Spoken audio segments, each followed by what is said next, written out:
السلام علیکم ورحمۃ اللہ وبرکاتہ۔ میرے بہت بہت بہت پیارے بچوں، کیسے ہیں آپ سب؟ آپ میرے دل کے اتنے قریب ہیں، میں آپ کو دیکھ تو نہیں سکتی لیکن میں آپ کی محبت کو فیل کر سکتی ہوں، محسوس کر سکتی ہوں۔ میں آپ کی عزت بھی بہت کرتی ہوں اس کوشش کی وجہ سے جو آپ نے اللہ سبحانہ و تعالیٰ کے کلام قرآن کو پڑھنے کے لیے کی ہے، الحمدللہ۔ اور پیارے نبی صلی اللہ علیہ وسلم کی ایک بہت پیاری حدیث ہے، رسول اللہ صلی اللہ علیہ وسلم نے فرمایا کہ 3 طرح کے لوگ ہیں جو ایمان کی مٹھاس کو محسوس کر سکتے ہیں، یعنی ان کے دل میں ایک سکون اور اطمینان ہوتا ہے ایمان کی وجہ سے، اور ان میں سے ایک وہ بندہ ہے جو دوسروں سے صرف اور صرف اللہ سبحانہ و تعالیٰ کے لیے محبت کرتا ہے۔ اب میں تو آپ سے اللہ سبحانہ و تعالیٰ کے لیے محبت کرتی ہوں، اور ہو سکتا ہے کہ آپ بھی مجھ سے اللہ سبحانہ و تعالیٰ کی خاطر محبت کرتے ہوں، اور آپ ایک دوسرے سے بھی اللہ کی خاطر محبت کرتے ہوں، تو پھر انشاءاللہ باذن اللہ آپ ایمان کی مٹھاس کو ضرور چکھیں گے۔ اور رسول اللہ صلی اللہ علیہ وسلم کی ایک اور بہت پیاری حدیث ہے کہ 7 طرح کے لوگ اللہ سبحانہ و تعالیٰ کے عرش کے نیچے ہوں گے، اور ان میں سے ایک وہ بندہ ہے جو دوسروں سے اللہ سبحانہ و تعالیٰ کی یہ محبت کرتا ہے۔ یہ تو ہم آسانی سے کر سکتے ہیں، ہم ایک دوسرے سے اللہ کی خاطر محبت کرتے ہیں، اور انشاءاللہ باذن اللہ اللہ تعالیٰ کے عرش کے سائے کے نیچے بیٹھ کر خوب انجوائے کریں گے، جب کہ قیامت کا دن ہوگا اور لوگ کھڑے ہوئے ہوں گے، اور ہم بجائے اس کے کہ ہم پریشان ہوں اور ڈرے ہوئے ہوں، اگر دنیا میں ہم ایک دوسرے سے اللہ کی خاطر محبت کریں گے تو اس دن قیامت کے دن اللہ کے عرش کے نیچے آرام سے بیٹھے ہوں گے اور مزے کریں گے۔ سبحان اللہ، یہ کتنی آسان چیز ہے، کتنا آسان کام ہے، تو ہم سب کر سکتے ہیں نا۔ لیکن اس میں ایک اور بات غور کرنے کی ہے کہ جب کوئی انسان دوسرے سے اللہ کی خاطر محبت کرتا ہے تو پھر وہ اور بھی کچھ کرتا ہے، وہ ایک دوسرے کو سلام کرتا ہے، وہ دوسروں کو فائدہ پہنچاتا ہے، وہ دوسروں کے ساتھ اپنی نعمت کو بانٹتا ہے، اور وہ دوسرے کے لیے وہی چاہتا ہے جو وہ اپنے لیے چاہتا ہے۔ اس کا مطلب ہے کہ اگر میرا دل یہ چاہتا ہے کہ میری لوگ عزت کریں تو مجھے دوسروں کی عزت کرنی چاہیے۔ میرے پیارے بچوں، جس وقت آپ اللہ کی خاطر کام کرنا شروع کرتے ہیں نا، اس وقت آپ ایک نرم اور ایک مخلص بندے بن جاتے ہیں، کیونکہ آپ نے صرف اور صرف اللہ سبحانہ و تعالیٰ سے اجر چاہنا ہوتا ہے، اللہ تعالیٰ سے آپ کو ثواب چاہیے، پھر آپ دوسروں کی تعریف کا انتظار نہیں کرتے، اور جب آپ دوسروں سے کوئی چیز ایکسپیکٹ نہیں کرتے، یعنی دوسروں سے کوئی لالچ نہیں رکھتے کہ ان سے کوئی تعریف مل جائے گی یا کوئی چیز مل جائے گی، تو پھر آپ ہمیشہ خوش رہتے ہیں۔ اور اللہ سبحانہ و تعالیٰ لوگوں کے دلوں کے اندر یہ بات ڈال دیتے ہیں کہ وہ آپ کی عزت کرنے لگ جاتے ہیں، اللہ سبحانہ و تعالیٰ ان کے دلوں کو بدل دیتا ہے۔ بس آپ نے یہ نقطہ ہمیشہ زندگی میں یاد رکھنا ہے کہ آپ نے جو بھی نیکی کرنی ہے وہ اللہ سبحانہ و تعالیٰ کے لیے کرنی ہے، اور لوگوں کی تعریف کی پرواہ نہیں کرنی، تو انشاءاللہ باذن اللہ آپ ایک بہت ہی اچھی اور خوشگوار زندگی گزاریں گے۔ ہو سکتا ہے کہ آپ کے امی ابو اس بات کو مجھ سے بھی زیادہ بہتر آپ کو سمجھا سکیں انشاءاللہ، اور آپ ساری زندگی اس نقطے کو ہمیشہ یاد رکھیں۔ اب میرے پیارے بچوں، ہم 30 جز پہ پہنچ گئے ہیں، 30ویں پارے پہ، ماشاءاللہ، تکبیر، اللہ اکبر، بارک اللہ فیکم۔ میرے پیارے بچوں، میرا بہت دل چاہتا ہے کہ میں آپ سے سنوں کہ آپ نے قرآن سے کیا سیکھا ہے، کون سی بری عادت کو چھوڑا ہے، کون سی اچھی عادت اپنائی ہے۔ مجھے بہت اچھا لگے گا اگر آپ مجھے بتائیں گے تو۔ چلیں آج کی آیات دیکھتے ہیں کہ کون سی ہم نے چوز کی ہیں 30 جز سے۔ آج ہم نے سورۃ الناس کو چنا ہے، جی بہت ہی پیاری سورت، اور انشاءاللہ پہلے سنتے ہیں اور پھر اس کے بارے میں بات کریں گے۔ رب اشرح لی صدری ویسر لی امری واحلل عقدۃ من لسانی یفقہوا قولی، ربنا زدنا علما، آمین۔ اعوذ باللہ من الشیطان الرجیم، بسم اللہ الرحمن الرحیم۔ قل اعوذ برب الناس، ملک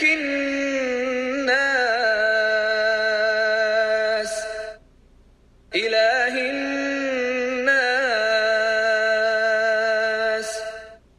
من شر الوسواس الخناس،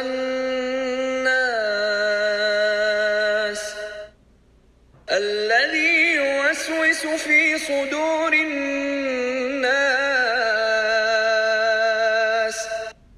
من الجنة والناس۔ ان آیات کا مطلب ہے، اے نبی صلی اللہ علیہ وسلم کہہ دیجئے، میں انسانوں کی رب کی پناہ میں آتا ہوں، انسانوں کے بادشاہ کی، انسانوں کے معبود کی، وسوسہ ڈالنے والے، پیچھے ہٹ جانے والے کی شر سے، جو لوگوں کے دلوں میں وسوسے ڈالتا ہے، خواہ وہ جنوں میں سے ہو یا انسانوں میں سے۔ اچھا جی، تھوڑی سی بات ادھر میں آپ کو صورتوں کے بارے میں بتاؤں گی۔ یہ صورت مکی ہے۔ مکی صورتیں ان کو کہتے ہیں جو رسول اللہ صلی اللہ علیہ وسلم کے مدینہ کی ہجرت سے پہلے نازل ہوئی تھیں۔ اوکے، چاہے رسول اللہ صلی اللہ علیہ وسلم کدھر بھی تھے، کسی بھی جگہ پر تھے، لیکن جو صورتیں رسول اللہ صلی اللہ علیہ وسلم کی ہجرت سے پہلے نازل ہوئیں ان کو مکی سورہ کہتے ہیں، ٹھیک؟ اور جو ہجرت کے بعد نازل ہوئی ان کو مدنی سورہ کہتے ہیں۔ تو مکی سورہ جو ہے نا وہ موسٹلی کیا ہے، ان میں ڈائریکٹ بات ہے جنت اور جہنم کی، اور توحید کی، اور شرک کی، اور جزا اور سزا کی۔ چھوٹی آیتیں ہوتی ہیں، صورتیں چھوٹی ہیں، لیکن میسج بہت سٹرونگ ہے۔ اور مدنی جو صورتیں ہیں نا وہ لمبی صورتیں ہیں، اور ان کے بیچ میں معاشرتی مسائل کے بارے میں حل بتایا گیا ہے، اور ساری شریعہ کے احکام آ جاتے ہیں اس میں، ٹھیک ہے؟ تو یہ مکی سورہ ہے۔ اب اس کے بارے میں بتانے سے پہلے میں آپ کو سورۃ الفلق کے بارے میں بھی بتاؤں گی۔ یہ دونوں صورتیں اکٹھی پڑھی جاتی ہیں، ان کو معوذتین کہتے ہیں، جن کے ذریعے سے اللہ تعالیٰ کی پناہ پکڑتے ہیں ہم، یعنی اللہ تعالیٰ کی پروٹیکشن میں جاتے ہیں ان صورتوں کے ذریعے سے، کیونکہ ان میں ایسی چیزیں مینشن ہوئی ہیں جن کا ہم ذاتی طور پر مقابلہ نہیں کر سکتے، تو اللہ سبحانہ وتعالیٰ سے ہم کو مدد چاہیے ہوتی ہے۔ یہ صورتیں ہم کب کب پڑھتے ہیں؟ ہر نماز کے بعد، فرض نماز کے بعد پڑھتے ہیں، سونے سے پہلے پڑھتے ہیں، صبح شام کی دعاؤں میں پڑھتے ہیں، اور جب بھی آپ کو پروٹیکشن چاہیے ہو تو آپ یہ پڑھ سکتے ہیں۔ انشاءاللہ پہلے ہم سورہ فلق کو دیکھیں گے تاکہ اس میں ہمیں پتہ چل جائے کہ ہم نے کن کن چیزوں سے پناہ مانگی ہے اللہ تعالیٰ کی، اور پھر آگے سورہ ناس پر آئیں گے انشاءاللہ۔ اچھا، سورۃ الفلق میں ہم نے کیا اللہ سبحانہ وتعالیٰ سے کہا ہے کہ اے اللہ ہمارے رب ہمیں بچا، اللہ سبحانہ وتعالیٰ آپ نے جو جو چیزیں پیدا کی ہیں ان کے شر سے بچاؤ، اللہ سبحانہ وتعالیٰ اندھیرے کے شر سے بچائیے، جادوگروں کے جادو سے بچائیے جب وہ جادو کرنے لگ جائیں، اور حاسد لوگوں کے حسد سے بچائیے۔ اب جیسے ہی ہم سورۃ الناس پر آتے ہیں نا تو ہم اللہ سبحانہ وتعالیٰ کو ایسے بے چینی سے پکارتے ہیں اور 3 دفعہ اللہ کا نام لیتے ہیں۔ ہم کہتے ہیں قل اعوذ برب الناس، رب الناس، پھر کہتے ہیں ملک الناس، پھر کہتے ہیں الہ الناس، اور اللہ سبحانہ وتعالیٰ کو اس طرح بے چین ہو کر اور بے بس ہو کر ہم پکارتے ہیں تاکہ اللہ سبحانہ وتعالیٰ ہمیں اپنی حفاظت میں رکھے۔ کس دشمن سے بچائے؟ جو دشمن بہت ہی مکار ہے، بہت تیز کام کرنے والا، بہت خطرناک، اور اس کے اوپر ایک اور مصیبت یہ کہ ہم اس کو دیکھ بھی نہیں سکتے۔ تو ہم اللہ سبحانہ وتعالیٰ کو پکارتے ہیں جس کے پاس سب طاقت ہے کہ اس دشمن سے ہم کو بچا سکتا ہے اور اس دشمن کو دیکھ بھی سکتا ہے۔ اب ہمارا دشمن کیا کرتا ہے؟ وہ ہمارے دماغ میں، ہمارے سینے میں وسوسے ڈالتا ہے، ایسے وسوسے جس کی وجہ سے ہم غلطیاں کر سکیں۔ جی ہاں، اللہ سبحانہ وتعالیٰ نے قرآن پاک میں ہم کو شیطان کے بارے میں خبردار کیا ہے کہ ان الشیطان لکم عدو فاتخذوہ عدوا، کہ بے شک شیطان تمہارا دشمن ہے، اس کو دشمن ہی سمجھو۔ یہ نہیں ہم کر سکتے کہ وہ ہم کنفیوز ہیں، ہو سکتا ہے کہ یہ ہمارا دوست ہی ہو، نہیں، شیطان بہت بڑا دشمن ہے۔ اللہ سبحانہ وتعالیٰ نے قرآن پاک میں شیطان کے سارے عزائم ہم کو بتا دیے ہیں کہ اس نے کیا کیا سوچا ہوا ہے ہمارے خلاف، تاکہ ہم اس کی چالوں سے بچ سکیں اور اللہ سبحانہ وتعالیٰ کی پناہ میں آ سکیں۔ چلیں آپ ایک مثال لیتے ہیں تاکہ ہمیں سمجھ آئے کہ شیطان کیسے وسوسے ڈالتا ہے۔ آپ نے دیکھا کہ آپ کا چھوٹا بھائی آپ کے کھلونے سے کھیل رہا ہے، شیطان اب آپ کے دل میں یہ وسوسہ ڈالے گا کہ اب آپ غصہ کریں اور آپ چیخیں اور اپنے بھائی سے اس کھلونے کو چھین لیں۔ اب آپ نے کیا کرنا ہے؟ ایک دم آپ کو سمجھ آ جائے گی کہ یہ شیطان ہی ہو سکتا ہے جو مجھے غلط سبق پڑھا رہا ہے اور میں یہ کام نہیں کرنے والا۔ آپ فوراً کیا کہیں گے؟ اعوذ باللہ من الشیطان الرجیم، اللہ تعالیٰ میں آپ کی پناہ میں آتا ہوں شیطان مردود سے، اور آپ کہیں گے کہ میں شیطان کی بات نہیں ماننے والا، مجھے تو اپنے بھائی سے بہت پیار ہے، میں اس کے ساتھ اپنا کھلونا شیئر کروں گا اور اللہ تعالیٰ مجھے اور بھی دے دیں گے۔ اب جیسے ہی آپ اعوذ باللہ کہتے ہیں نا تو شیطان آپ سے ڈر جاتا ہے اور آپ سے بھاگ جاتا ہے۔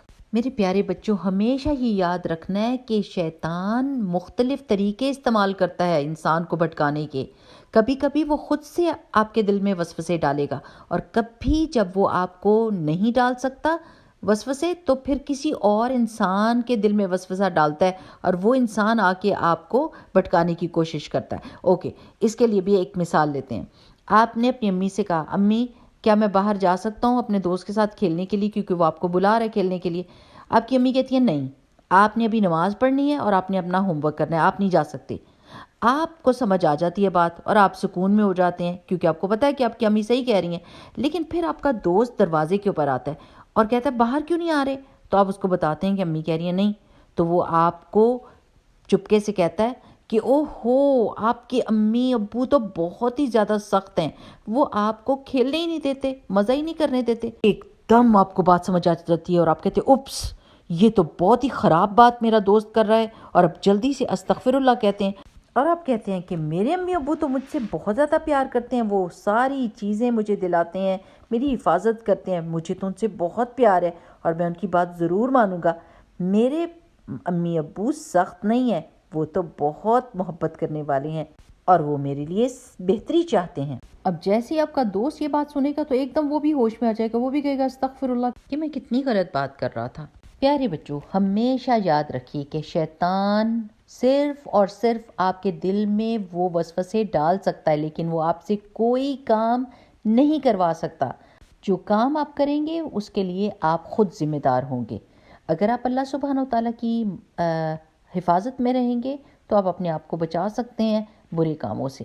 اب سورہ کے اندر ایک ورڈ یوز ہوا ہے کہ الذی یوسوس فی صدور الناس، کہ یہ لوگوں کے صدر کے اندر یعنی ان کے سینے کے اندر وسوسے ڈالتا ہے. تو آپ دیکھیں کہ سینے کے اندر کیا ہوتا ہے، دل ہے نا ہمارا. اچھا، دل کو ایسے سوچیں کہ جیسے ایک بہت ہی مضبوط گھر ہے جو کہ حفاظت کے اندر ہے اور اس کے سامنے بھی ایک چھوٹا سا باغ ہے، پیچھے بھی چھوٹی سی جگہ ہے. جب تک گھر کے دروازے بند رہیں گے تو گھر محفوظ رہے گا، اور جو دشمن ہے وہ ہو سکتا ہے کہ گھر کے پیچھے آ جائے، آگے آ جائے، لیکن وہ گھر کے اندر نہیں انٹر ہو سکتا. بالکل اسی طرح جب تک آپ کا دل اللہ سبحانہ و تعالیٰ سے مدد مانگتا رہے گا اور اللہ تعالیٰ کا ذکر آپ کرتے رہیں گے تو آپ کے دل کے اندر شیطان آپ کا دشمن نہیں آ سکتا.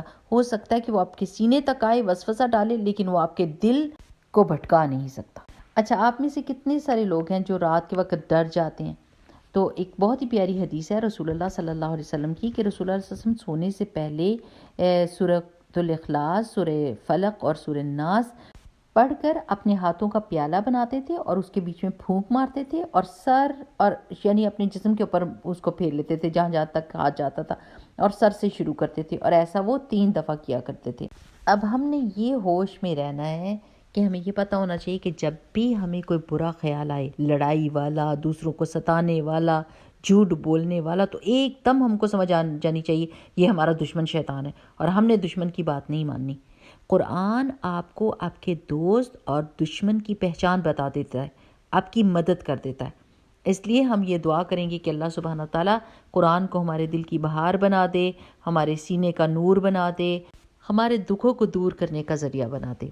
تو دعا کیسے ہے؟ اللہم اجعل القرآن العظیم ربیع قلوبنا ونور صدورنا وجلاء احزاننا. اللہم اجعل القرآن العظیم ربیع قلوبنا ونور صدورنا وجلاء احزاننا. آمین. بارک اللہ فیکم. سبحانک اللہم وبحمدک، نشہد ان لا الہ الا انت، نستغفرک ونتوب الیک. السلام علیکم ورحمۃ اللہ وبرکاتہ.